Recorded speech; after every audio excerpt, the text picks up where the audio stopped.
नव्हे तर बऱ्यापैकी महाराष्ट्रामध्ये अतिवृष्टी झालेली आहे आणि शेतकरी मेताकुटीला आला आहे. कारण की पीक त्याच्या डोळ्यादेखत उद्ध्वस्त झालेलं आहे आणि सरकारचे काही नियम असे आहेत की त्याला तात्काळ मदत देखील मिळणार नाही.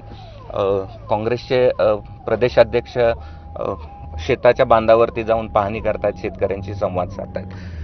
भयावह परिस्थिती मराठवाड्यामध्ये सध्या पाहायला मिळते. निश्चितच भयावह परिस्थिती ही आता या अतिवृष्टीच्या अनुषंगाने आपल्या सगळ्यांच्या समोर आली आहे. मात्र या मुळातच भयावह परिस्थिती आता अत्यंत विदारक अशा स्वरूपाची झालेली आहे.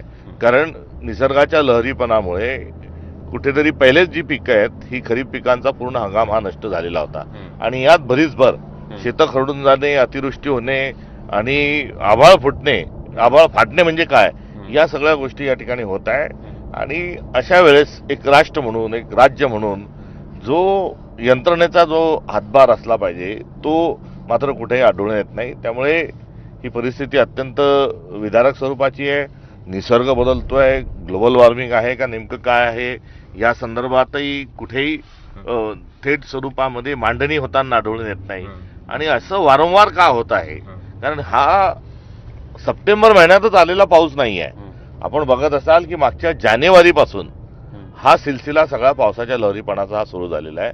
त्यामुळे या विदारक परिस्थितीला आपत्ती व्यवस्थापन म्हणून, शेतकऱ्यांना इशारा म्हणून आणि इतप्पर अशा प्रकारचं चित्र निर्माण झाल्यानंतर यंत्रणा म्हणून सबसेल कुठेही काही होताना आढळून येत नाही.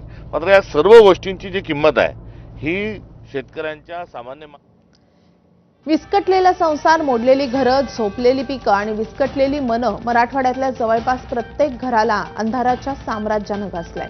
पुराच्या पाण्यानं सारं धुवून आणि खरबडून निघालंय. नजर जाईल तिथवर पाणी आणि नजरेतही न मावणारं पाणी. मराठवाड्याची हीच कहाणी अवघ्या महाराष्ट्राच्या काळजाला खरं तर भिडणारी आहे. मराठवाड्यामध्ये 21 सप्टेंबरपर्यंत 23,414 हेक्टरवरील पिकांचं नुकसान झालंय. गेल्या 2 दिवसातील पावसानंतर हा आकडा 25 लाख हेक्टरपेक्षा अधिक होण्याची शक्यता वर्तवली जाते.